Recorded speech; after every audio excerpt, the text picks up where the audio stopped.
로마서 2장 6절로 16절 읽겠습니다.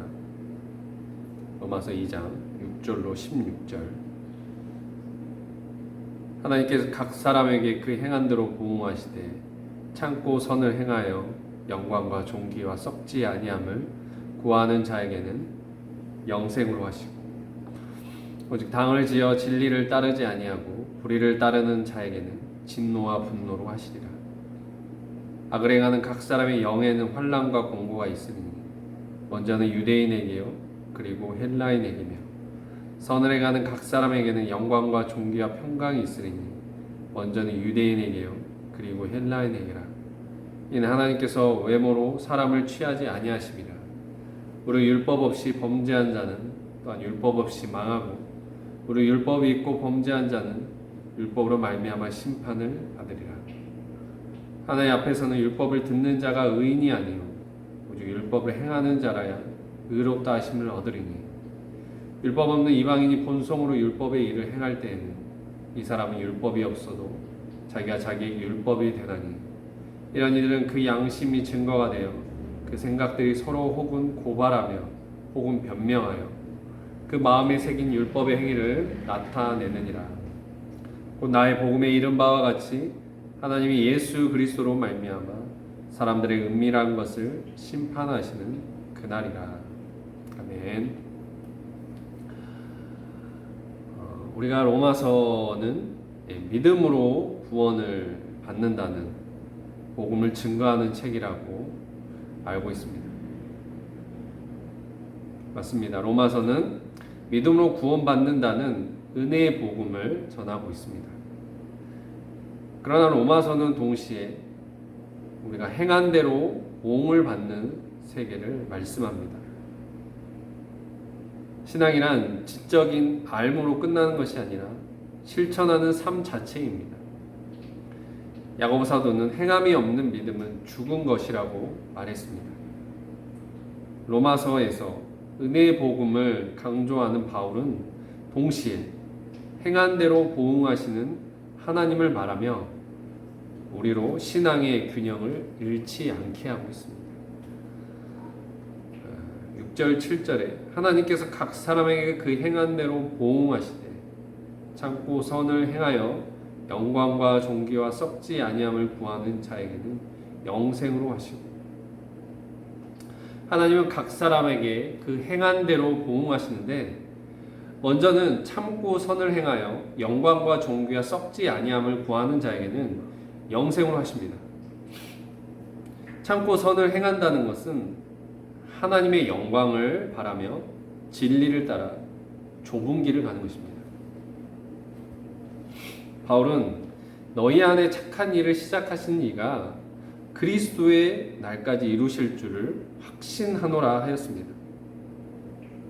하나님께서 그리스도의 날까지 선한 일을, 그 우주적인 구원의 한 세계를 우리 안에 이루십니다. 그렇기 때문에 우리가 그때까지 잘 인내하며 주를 따라가야 합니다. 선을 행하는 자는 낙심하지 말지니라고 했습니다. 잘 참고 기다리면 반드시 결실하는 날이 오는 것입니다.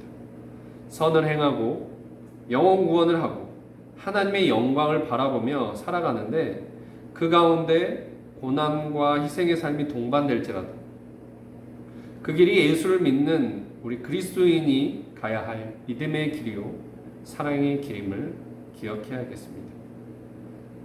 우리가 예수를 따라 참고 선을 행하여 영광과 존귀와 썩지 아니함을 구하는 자가 되어야겠습니다. 하나님은 그런 자들에게 영생으로 하십니다. 영생, 이것은 영원한 생명입니다. 영원한 세계에서 누리는 생명이요 기쁨입니다. 이것이 참고 선을 행하여 영광과 존귀와 썩지 아니함을 구하는 자에게 주는 하나님의 상입니다. 8절 읽겠습니다. 오직 당을 지어 진리를 따르지 아니하고 불의를 따르는 자에게는 진노와 분노로 하시리라. 그러나 반대로 오직 당을 지어 진리를 따르지 아니하고 불의를 따르는 자에게는 하나님이 진노와 분노로 하신다고 말합니다. 당을 짓는다는 것은 하나님의 영광이 아니라 사람의 영광을 위해 사람의 유익을 쫓아 사는 것을 말합니다. 즉 자기 기득권, 자기 밥그릇을 만드는 것입니다. 죄악의 역사는 진리를 따르지 않고 그리스도를 따르지 않고 당을 짓는 자들로 말미암은 것입니다. 예수님 시대 때에도 많은 당들이 있었습니다. 많은 종교적 부패가 있었습니다. 서로 간에 기득권 싸움을 하면서 밥그릇 싸움을 하고 쓸데없는 변론에 빠지고 정치에 빠지고 힘의 논리에 의해 살았습니다. 영원 구원과 하나님 나라에는 안중에도 없고 백성들에게 무거운 짐을 지어주고 백성의 피를 빨아먹는 그런 당의 세력으로 인해 하나님의 아들이 십자가에 못 박혀 달리신 것이죠. 지금도 진리를 따르지 아니하고 그리스도를 따르지 아니하고 본질을 잃어버리고 하나님의 영광이 아니라 사람의 영광을 쫓아 당을 지어 불의를 행하는 자들로 인해서 그리스도의 몸된 공동체가 찢겨지고 있습니다. 그런 자들을 향한 하나님의 진노와 분노가 있는 것입니다. 하나님의 심판이 있습니다. 9절입니다. 악을 행하는 각 사람의 영에는 환난과 공고가 있으리니 먼저는 유대인에게요 그리고 헬라인에게며.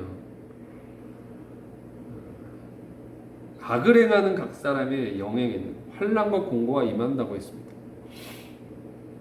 환난이란 외부적으로 별별 문제들이 터져서 밀물처럼 휩쓸고 가는 것입니다. 그리고 곤고란 내적으로 오는 것입니다. 외적인 환난뿐 아니라 내적으로 마음의 고통이 따라옵니다. 마음의 근심, 불안, 번뇌가 임합니다. 악을 행하는 사람에게는 이렇게 안팎으로 환난과 공고가 있는 것이죠. 심판은 피할 수 없는 것입니다. 안팎으로 환난과 공고함이 겹겹으로 밀려온다는 것입니다. 10절 11절입니다. 선을 행하는 각 사람에게는 영광과 존귀와 평강이 있으리니 먼저는 유대인에게요 그리고 헬라인에게라.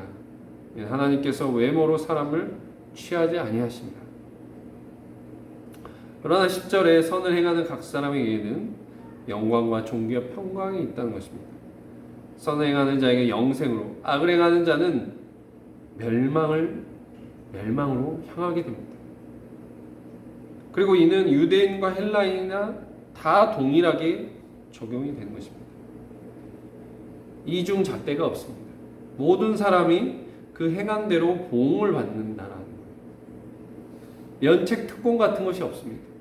내가 먼저 부름을 받았고 내가 먼저 예수를 믿고 살아왔다 할지라도 그런 것과 상관없이 하나님은 공의와 공평으로 모든 사람을 대하십니다. 하나님은 믿는 자라 해서 악을 행하는 것을 용납해 주시고 믿지 않는 자가 선을 행하는 것을 간과하시는 분이 아니라는 거예요. 하나님은 행한 대로 공평하게 보응하시고 하나님은 외모로 사람을 취하지 아니하시는 분이십니다. 여기서 말하는 외모라는 것은 단순히 생김새를 이야기하는 것이 아닙니다. 혈통적인 것, 이런 것을 얘기합니다. 유대인 안에 무엇이 있었습니까? 나는 아브라함의 후손이라는 자신들의 혈통에 대한 자랑이 있었습니다. 그러나 하나님은 그런 것을 통해서 사람을 보지 않으신다라는 거예요. 12절입니다. 무릇 율법 없이 범죄한 자는 또한 율법 없이 망하고 무릇 율법이 있고 범죄한 자는 율법으로 말미암아 심판을 받으리라.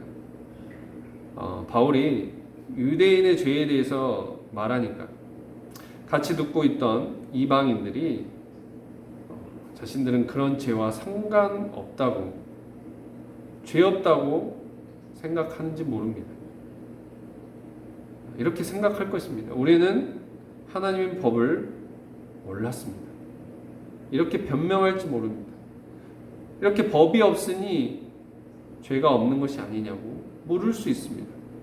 그러나 바울은 12절에서 율법이 없는 자는 율법 없이 망하고 율법이 있는 자는, 율법 없이 범죄한 자는 율법이 있고 범죄한 자는 율법으로 심판을 받느니라고 말씀하고 있습니다.